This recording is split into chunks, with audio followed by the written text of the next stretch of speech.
Bon, ben, continuons notre diagnostic. Alors, pour faire une synthèse de ce qu'on a fait, on a contrôlé donc l'axe de la turbine du turbo pour voir s'il n'y avait pas de jeu. Tout était bon. On en a profité pour la même occasion de vérifier ce joint là rouge, pour savoir s'il n'était pas déchiré, défectueux, tout était bon. Même si effectivement il n'y a aucun rapport avec la panne P0238, c'est toujours bon de jeter un œil. On a contrôlé que la géométrie variable n'était pas grippée, donc tout était ok. On a constaté une fuite d'huile à ce niveau-là, donc on a changé le joint torique, même si encore une fois il n'y a aucun rapport avec la panne, parce qu'effectivement avec le recul, il y avait une fuite ici, donc c'est plutôt une perte de pression. Et comme le code défaut P0238, c'est plutôt des valeurs de pression trop élevées. Donc en ayant une perte de pression là, effectivement, ça limitait la pression mesurée au niveau de l'admission. Donc c'est bien de l'avoir changé, mais aucun rapport. Là, je reviens là-dessus. Effectivement, on a contrôlé aussi le capteur de suralimentation, il est OK. Alors, on a aussi contrôlé tout ce qui est dépression, même si effectivement il n'y a pas de lien avec notre panne. Hein, c'est toujours pour le même principe, on est sur des valeurs hautes de pression, donc la dépression, ça peut pas être ça. Qu'est-ce qu'il nous reste à faire finalement? Il nous reste tout simplement un organe essentiel de gestion dans la gestion du turbo, c'est ce qu'on appelle l'électrovanne turbo. Donc l'électrovanne de turbo, elle est là, je peux pas vous la montrer parce qu'elle n'est pas accessible, elle est derrière le moteur, il faut passer dessous la voiture ici, je vous la montrerai plus tard. Effectivement, donc on va d'abord, dans un premier temps, pour contrôler cette électrovanne, on va d'abord la contrôler électriquement. Pour cela, il faut que j'ai accès au schéma électrique que nous allons étudier sur l'ordinateur. Donc voilà, j'ai récupéré le schéma électrique de ma voiture, plus exactement celui de l'électrovanne turbo. Alors que nous dit ce schéma? On peut voir ici à droite qu'il y a en nomenclature 1320 le calculateur moteur. Au milieu en nomenclature 1233, il s'agit de la fameuse électrovanne turbo. Et à gauche, il s'agit du BSM. Qu'est-ce que nous dit ce schéma? Il nous dit que le BSM alimente l'électrovanne, plus exactement au niveau de sa borne 2 du connecteur 28 voies noir. Et que c'est le calculateur moteur qui commande cette électrovanne au niveau de sa borne E1 du connecteur 32 voies de couleur grise. Donc le but c'est quoi? Finalement c'est de faire un test à l'aide d'un multimètre au niveau de ces bornes là du BSM et celui-ci, plus et moins, et de relever la valeur de la résistance. Pour avoir accès au calculateur moteur, je vais enlever le cache de la batterie.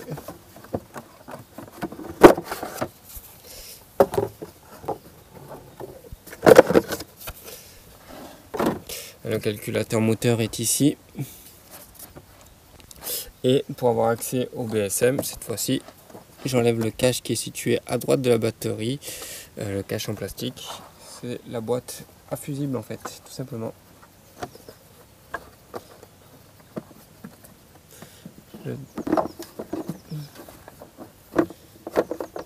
C'est mieux d'enlever le cache de batterie avant, vous aurez plus de place pour enlever le cache du BSM. Donc effectivement, voir comment ça se passe. Le calculateur moteur avec ses 3 connecteurs et le BSM avec ses connecteurs. Donc tout à l'heure, je vous ai mis le schéma. Il faut que je repère sur le calculateur moteur le connecteur, donc 32 voies gris. Là, vous ne pouvez pas vous tromper, hein, vous les défaisez tous. Hop là, là, il est noir, donc c'est pas lui. On évite de toucher la batterie avec le connecteur. 32 voies, c'est peut-être lui. Non, c'est pas lui non plus, il est orange. Alors, ça va être le dernier. Et le voilà, il est gris. Donc là, on a dit la borne E1. Donc en fait, vous avez ici écrit en petit, vous ne le verrez certainement pas à la caméra, A, B, C, D, et ça va jusqu'à H. Donc vous descendez A, H, et vous avez ici écrit en tout petit aussi en haut 1, 2, 3 et 4.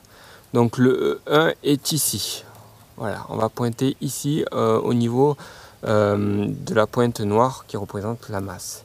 Maintenant, donc, on a dit au niveau du BSM qu'il s'agit du 28 voies noires. 28 voies noires, donc là, toujours pareil, hein, je vois pas du tout à quoi ça correspond. Alors, comment faire pour... Alors, on va le défaire, hein, pareil, sur le même principe. Là, on est sur le noir, donc ça doit être lui. Ouais, je regarde quand même les autres, s'ils sont pas tous de la même couleur, ça serait embêtant. Vous voyez, vous pouvez pas vous tromper, lui, il est de couleur marron. Et lui...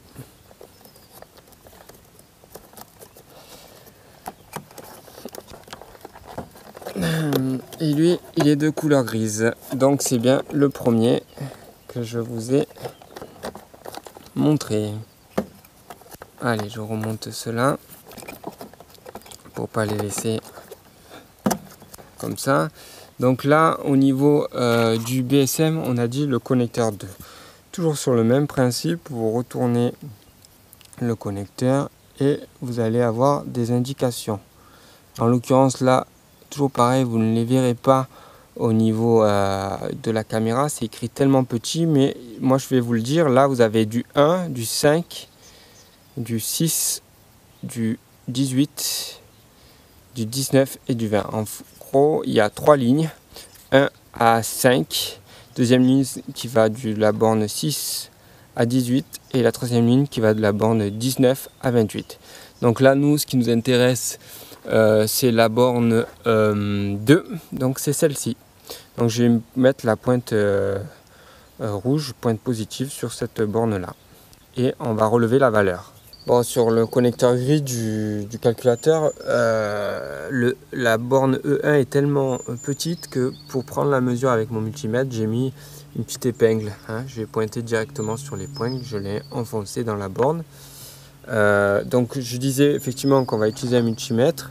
Pour cela, pour en fait mesurer la résistance qu'il y a au niveau de cette Electrovan Turbo. Donc là je vais le mettre en position ohmmètre ici, là c'est ce symbole, et en gros je sais qu'il faut, pour que la vanne l'Electrovan Turbo soit bonne électriquement parlant, il faut que je trouve à peu près une résistance d'environ 16 ohms. Donc c'est ce que nous allons mesurer tout de suite. Donc je prends mes fameuses pointes de multimètre, je prends, alors je sais pas si vous allez le voir là, voilà. Je vais mettre, comme j'ai que deux mains, ça va être compliqué, je vais pointer ici, là, avec, donc au niveau du calculateur moteur avec la pointe noire, et je vais pointer la borne 2, c'est compliqué avec deux mains, la borne 2 du BSM. Alors, je fais l'équilibriste, voilà. Donc vous voyez, je ne sais pas si vous le voyez là, voilà, je suis en mode comme ça là.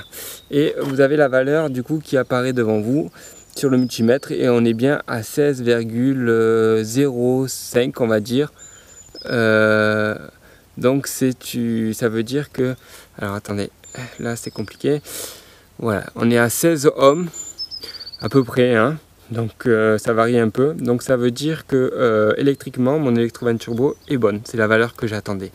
Ça veut dire aussi que les faisceaux de l'Electrovan Turbo sont bons aussi.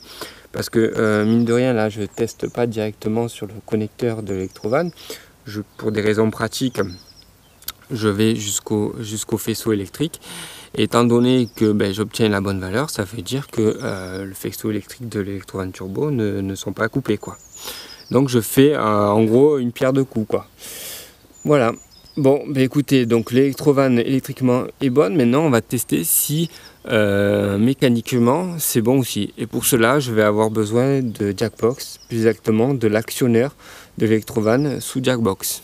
Donc voilà, on se retrouve donc sur Jackbox. Alors oui, entre-temps, j'ai changé de version. Je suis passé à la version V09.91. Mais bon, si vous avez l'ancienne version de Jackbox, c'est toujours bon. Le principe est le même. Donc pour faire marcher le texte actionneur de l'Electrovan Turbo, je vais donc ici sur Peugeot, sur ma voiture. C'est une 207 en CRN, en canne. Donc là, je patiente.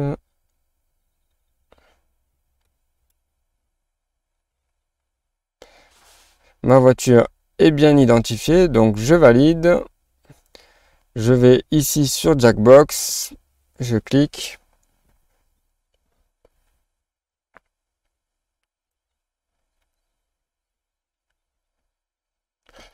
Je vais cette fois-ci sur réparation ici en vert, le deuxième bouton.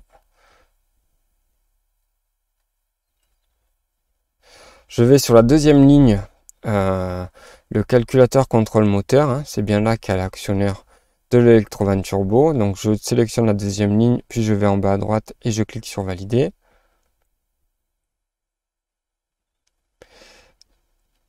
Une fois sur le menu du calculateur, je descends le menu jusqu'en bas et j'ai test des actionneurs. Donc là, on me dit de bien mettre le contact, ce qui est fait. Que le moteur est à l'arrêt, c'est bon aussi. Donc j'ai validé, j'arrive sur ce menu-là et je vais ici en bas, test divers. Et là, je retrouve l'actionneur de mon Electrovan Turbo. Donc je vais dessus, c'est la troisième ligne, je clique et j'arrive sur le test de l'actionneur. Alors, à quoi ça sert ce test d'actionneur pour ceux qui ne savent pas? C'est tout simplement lorsque je vais appuyer ici sur lecture en bas à droite, ça va faire fonctionner l'Electrovan de manière mécanique, électrique d'ailleurs. C'est-à-dire que tout simplement, on va demander au calculateur de l'actionner cette Electrovan. Et donc en l'actionnant, elle va émettre des vibrations. Moi, je vais mettre la main dessus. Hein, je vais passer sous la voiture, je vous montrerai tout à l'heure. Je vais mettre la main dessus et je vais sentir s'il y a des vibrations. S'il y a des vibrations, ça veut dire que tout simplement l'Electrovan a priori fonctionne bien. Hein. Alors on a vu tout à l'heure que électriquement elle n'avait pas de souci. Hein. On est tombé sur une résistance de la bobine de l'Electrovan de 16 ohms. Pourquoi 16 ohms? Parce que c'est la donnée donnée par le constructeur Peugeot. Donc elle correspond, donc elle est en bon état. Maintenant, il peut s'avérer que cette Electrovan, elle soit en panne uniquement mécanique, c'est-à-dire qu'elle soit grippée. Hein, elle peut être bonne électriquement, mais mécaniquement être grippée. Donc dans ce cas-là, ce test d'actionneur me permet de le déterminer si effectivement elle vibre ou pas. S'il n'y a aucune vibration et si rien ne se passe, c'est que, à mon avis, enfin c'est pas à mon avis, même c'est sûr, mécaniquement elle est défectueuse. Ce test actionneur a aussi deux autres vertus. La première, c'est de savoir en fait si le problème vient pas du calculateur moteur. Comme on a vu dans le schéma électrique, le calculateur moteur contrôle par la masse cette Electrovan. S'il la contrôle pas, c'est effectivement que il y a un souci au niveau du calculateur moteur. Il est défectueux à ce niveau-là. Autre vertu, dernière, c'est au niveau du BSM. On a vu toujours pareil que le BSM alimentait cette Electrovan. Si cette Electrovan ne vibre pas, c'est que peut-être elle n'est pas alimentée. Donc en fait, ce test d'actionneur, je vais le faire. Ça va déjà m'enlever deux hypothèses, à savoir un BSM défectueux ou un calculateur défectueux. Bon, pour le reste, donc là, pour faire ce test d'actionneur, moi ce que je vous conseille, c'est soit de prendre l'ordinateur portable avec vous sous la voiture, parce que malheureusement l'Electrovan Turbo vous pourrez n'y accéder qu'en vous mettant sous la voiture. Je vais vous montrer comment on fait et où elle est située. Donc vous mettez l'ordinateur avec vous sous la voiture et vous actionnez en bas à droite ce test d'actionneur. Soit vous avez la chance ou la possibilité d'avoir une personne qui puisse vous aider, donc vous êtes sous la voiture, vous lui disiez c'est bon, active le test d'actionneur tout en mettant la main sur l'Electrovan pour voir si elle vibre. Donc là, je vais vous montrer comment ça se passe. Je vais faire un test actionneur à blanc. Donc on appuie sur lecture. Et vous voyez, posez les doigts sur l'aimant pour le sentir vibrer. Vous patientez, là il actionne. et l'activation est terminée. Donc en ce laps de temps, vous pourrez dire si vous l'avez senti vibrer ou pas, et donc en déduire les conclusions que je vous ai décrites précédemment. Voilà, donc on va passer sous la voiture pour trouver cette fameuse Electrovan Turbo. Avant tout, je vous montre, parce que là pour le coup on y va carrément dessous la voiture, donc il faut vraiment sécuriser la voiture pour pas se la prendre dessus, et donc issue fatale. Donc là vous voyez, j'ai mis le cric, toujours dans le même principe. J'ai mis une chandelle sur ce longeron là et une autre ici, hein. Donc là après moi j'ai mis des cartons pour moins me salir, mais vraiment sécuriser à fond votre environnement de travail là, parce que on passe vraiment sous la voiture, il n'y a que les pieds qui dépassent de devant quoi, donc c'est très dangereux. En plus de ça, même si on passe dessous la voiture, ouvrez le capot, vous y verrez mieux. Là, effectivement il y a quand même de la lumière qui passe par dessus et ça nous permet de mieux y voir. Donc là, allez c'est parti, on va se glisser dessous par le dos. Donc là je suis en mode armé on va dire. Donc là j'essaie de vous montrer à peu près, hein, c'est pas évident, c'est serré. Là vous avez le carter d'huile. On monte la caméra, je la dirige vers là, et au bout là vous avez l'Electrovan Turbo. Alors je vais essayer de passer ma main pour vous la montrer en faisant comme ça.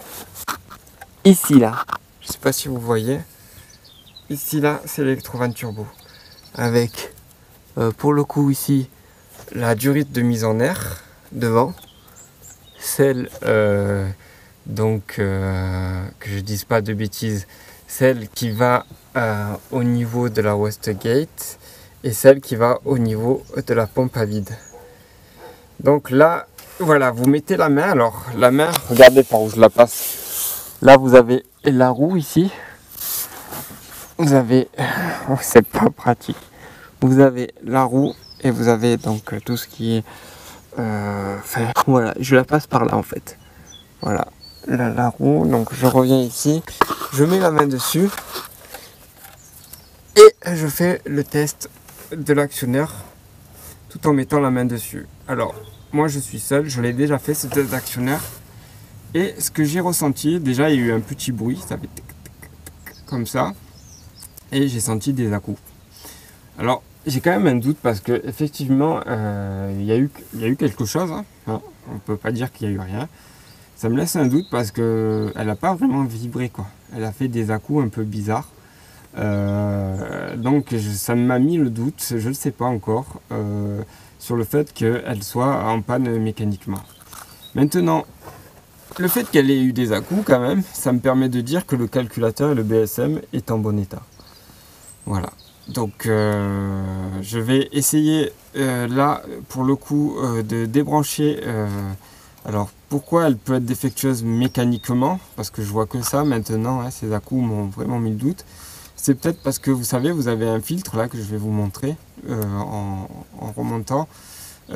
Ça se passe au niveau du capot, enfin sous le cache moteur en dessous du capot. Là je vais démonter la mise en air en fait de l'Electrovan. Alors je tire tout simplement dessus. Hop là. Voilà, donc vous voyez j'ai démonté celui-là là, qui est juste là. Alors, je vois pas bien. Ah ouais, c'est ça. 1, 2. Alors, on est beaucoup au toucher. Celui-là qui est le plus à gauche, là. Hein, celui-là qui est un peu plus gros au milieu. Donc, je l'ai débranché lui. Lui, c'est la durite de mise en air. Et je vais vous montrer pourquoi j'ai fait ça. Hein, je vais sortir de dessous, là. C'est pas commode. Oui, parce que regardez, ça se passe ici, donc on enlève le cache moteur et regardez ce qu'il y a à côté de la porte d'amorçage. Il y a ici même un petit filtre. C'est le filtre de la mise en air de l'Electrovan Turbo, la fameuse durite que l'on a débranchée tout à l'heure. Donc en fait, vous savez, donc c'est un système de vide hein, qui commande la Westgate. Et quand finalement l'électrovanne va s'ouvrir, cela va permettre finalement à l'air, donc à la pression atmosphérique, enfin l'air de rentrer par là.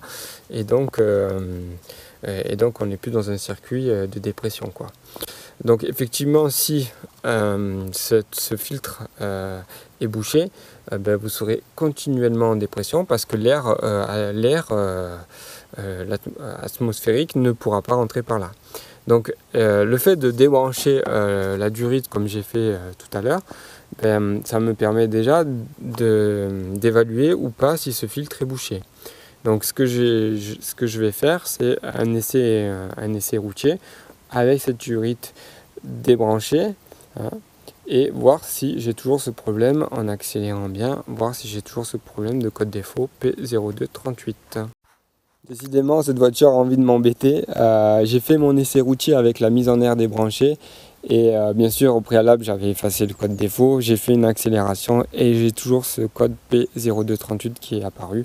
Donc j'en conclus que le filtre de la mise en air n'est pas colmaté, n'est pas bouché. Là je sais, à part l'électrovanne turbo qui est défectueuse mécaniquement, je ne vois pas d'où peut venir la panne. Donc ce que je vais faire là, c'est que je vais la changer, je vais en acheter une neuve, je vais la changer, je vais la remplacer pour vraiment m'enlever le doute. D'ailleurs c'est un tuto, ça va être l'objet d'un tuto, je vous mets le lien en haut à droite de l'écran et en bas dans la description de la vidéo.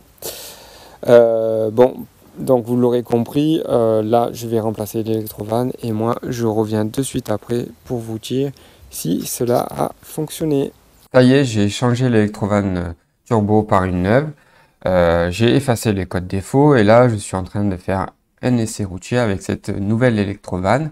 Alors on se concentre toujours sur la consigne pression turbo et la pression turbo mesurée. Qu'est-ce qu'on observe lors de cet essai routier? C'est qu'il y a toujours un décalage de, on va dire, 200 à 800 millibars. Donc ce n'est pas une anomalie comme j'aurais pu le penser précédemment. C'est peut-être un décalage dans les mesures, j'en sais rien. Ou peut-être que mon turbo commence à donner des signes de faiblesse, je ne sais pas encore. Quoi qu'il en soit, cet essai routier a été très concluant parce que j'ai fait des grosses accélérations. J'ai dépassé allègrement les 3500 tours minute et je n'ai pas le message système anti-pollution défaillant qui est apparu sur le tableau de bord. D'ailleurs, le code défaut P0238 n'est plus réapparu non plus. Donc c'est une très bonne nouvelle, j'ai trouvé ma panne. Ce qui est intéressant lors de cet essai routier, c'est qu'on s'aperçoit que finalement la différence par rapport à avant, lorsqu'il y avait la panne, c'est que lorsqu'on regarde la pression turbo mesurée, même sur des très grosses accélérations, on ne dépasse pas les 1800 millibars. Pour rappel, rappelez-vous que l'alerte, donc le code de P0238, apparaît lorsqu'on dépasse les 2400 millibars. Donc de 2450 à 1800 millibars, il y a quand même une marge, ce qui signifie que la nouvelle électrovanne turbo remplit bien son rôle. Voilà, cette vidéo est maintenant terminée, hein. Voici la fautive, hein, cette vilaine électrovanne de turbo. Il m'a fallu du temps pour trouver la panne, trouver la cause de ce code défaut P0238. Mais bon, j'avoue que je me suis quand même régalé, hein, on a fini par trouver. C'était long mais intéressant. Il y a une deuxième méthode, bien entendu, hein, qui est beaucoup plus simple mais qui coûte beaucoup plus cher. Hein. C'est-à-dire que finalement vous remplacez toutes les pièces et puis vous arrivez finalement par trouver la cause du problème. Bon, cette pièce elle m'a coûté qu'une trentaine d'euros mais beaucoup de temps à trouver la panne. Mais comme j'adore faire ça, c'est une passion donc ça me pose pas de soucis. Et puis j'ai le temps, je suis pas un mécanicien, je suis pas un professionnel où je dois réparer je sais pas combien de voitures par jour. Donc là aussi la grosse différence. Bon écoutez, en tout cas moi j'espère que cette vidéo vous aura été instructive et puis je vous dis à bientôt. Au revoir.